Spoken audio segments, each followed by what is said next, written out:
बिस्मिल्लाहिर्रहमानिर्रहीम अस्सलाम वालेकुम everybody, this is Sumbal Iftikhar and welcome back to my channel environmentalist the voice of nature.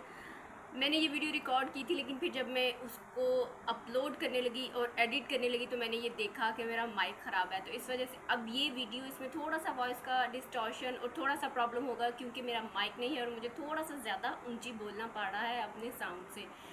तो please bear with me and try to understand. Today I'm gonna make video on droughts and deserts, कि कैसे हम desertification को और drought को cover कर सकते हैं। डेजर्टिफिकेशन हमें पता है कि जो डिफॉरेस्टेशन की वजह से लैंड्स बैरन हो रहे हैं और वो सहरा की फॉर्म में आ रहे हैं, उसको हम डेजर्टिफिकेशन कहते हैं। और ड्राउट होता है जहाँ पे पानी की किल्लत की वजह से जो ज़मीन बंजर हो जाती है उसको हम ड्राउट कहते हैं। पानी की कमी की वजह से, पानी में पोल्यूशन की वजह से, जो पानी में कहत की वजह से जो चीज़ होती है उसको हम ड्राउट बोलते हैं। तो इस ड्राउट को और डेजर्टिफिकेशन को किस तरह से हम कोप अप कर सकते हैं वो मैं आज की वीडियो में इंशाल्लाह ताला बताऊंगी आपको। बिकॉज जो लाइफ है वो लैंड पे सस्टेन करती है, लेकिन अब क्या है कि अब with in 2 billion hectares of land it is very important to regenerate those areas that are considered as deserts, और जहाँ पे बहुत ज़्यादा droughts आ रहे हैं। और किस तरह से हम कम्बैट कर सकते हैं, here are some of the ways that how we can mitigate these issues। तो उसमें नंबर 1 ये है कि जी अपनी जो एग्रीकल्चर है हम उसको सस्टेनेबल बनाएं, और सस्टेनेबल एग्रीकल्चर को फॉलो करते हुए, सस्टेनेबल फार्मिंग की टेक्निक्स को हम फॉलो करते हुए, जिसमें हमारे नेचुरल चीज़ों को भी कोई नुकसान ना हो, उसको फॉलो करते हुए हम अल्टीमेटली फॉरेस्टेशन की तरफ आएंगे और अल्टीमेटली ग्रीनरी की तरफ आएंगे, और बहुत सी चीज़ें उस चीज़ में कवर हो जाती हैं। ऐसे हमें टेक्निक्स यूज़ करनी चाहिए जो पेस्टिसाइड्स और फर्टिलाइज़र्स के यूज़ को एफिशिएंट बना सके। फिर save the soil through organic and soil friendly farming, उसमें भी यही है कि आप पेस्टिसाइड्स का और फर्टिलाइज़र्स की जो टेक्निक है उसको ऑर्गेनिकली यूज़ किया जाए, ताकि उससे जो अपार्ट फ्रॉम आर क्रॉप्स हमारी जो बाकी के इन्वायरमेंट में जनरेशन वो क्रिएचर होती है ना नेचुरल, उसको कोई नुकसान ना हो सके। उस तरह से वो भी साथ साथ, जैसे पॉलिनेटर्स हो गए, बहुत से पॉलिनेटर्स ज़रूरी होते हैं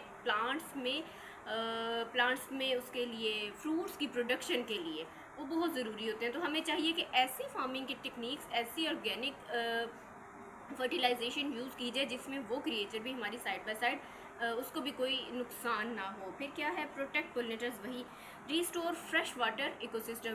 फ्रेश वाटर इकोसिस्टम हमारा बहुत ज़्यादा पोल्यूट हो चुका है और उसको हमें रिस्टोर करना चाहिए, ताकि हम अपने जो उधर की जो वहाँ की लैंड है, वहाँ के जो क्रिएचर्स हैं, वहाँ पे जो स्पीशीज़ रहते हैं उनको भी प्रोटेक्ट कर सके, और अल्टीमेटली वही फ्रेश वाटर हम तक पहुँचता तो हमारे लिए भी वो बेनिफिशियल हो सके।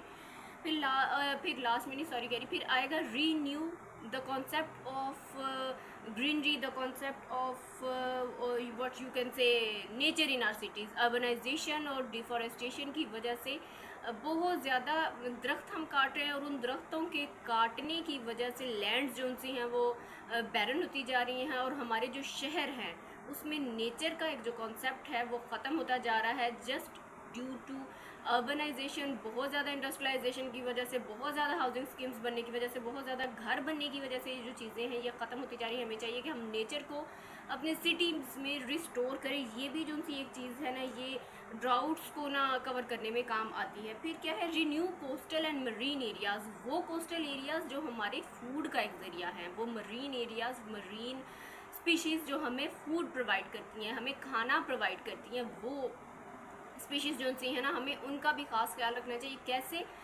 मरीन और कोस्टल साइट्स को रिन्यू करके वहाँ पे क्लाइमेट चेंज की वजह से जो चीज़ें हो रही हैं उनको ठीक करके अपना जो हम पार्ट कर रहे हैं कि जी गार्बेज हम वहाँ पे डग आउट कर रहते हैं, वहाँ पे डंप आउट कर रहते हैं, उस चीज़ को भी मिटिगेट करके, कम करके, कवर करके, उन एरियाज़ को रिस्टोर करके भी हम ड्राउट और डिजर्टिफिकेशन को ठीक कर सकते हैं। और lastly we should try to generate the financing, जो कि ऐसी एजेंसीज़ और ये इदारे, जो इंस्टीट्यूशन, जो ऑर्गेनाइजेशन जैसे UNEP हो गया, PD हो गया, IPA हो गया, ये लोग इन्वेस्ट कर रहे हैं इन्वायरमेंट को रिस्टोर करने के लिए, डेजर्टिफिकेशन को कोप अप करने के लिए और ड्राउट को कवर करने के लिए। इन सब चीज़ों में जो इन्वेस्टमेंट होती है, हमें चाहिए कि हम उसमें कुछ चैरिटी या कुछ इस तरह की चीज़ें जो उनसे उस तरफ भी अपना मतलब ले अपने एंड पे पार्ट प्ले करे लेके जाए। Thank you so much for watching my video, do subscribe my channel, like the video, Allah हाफिज़।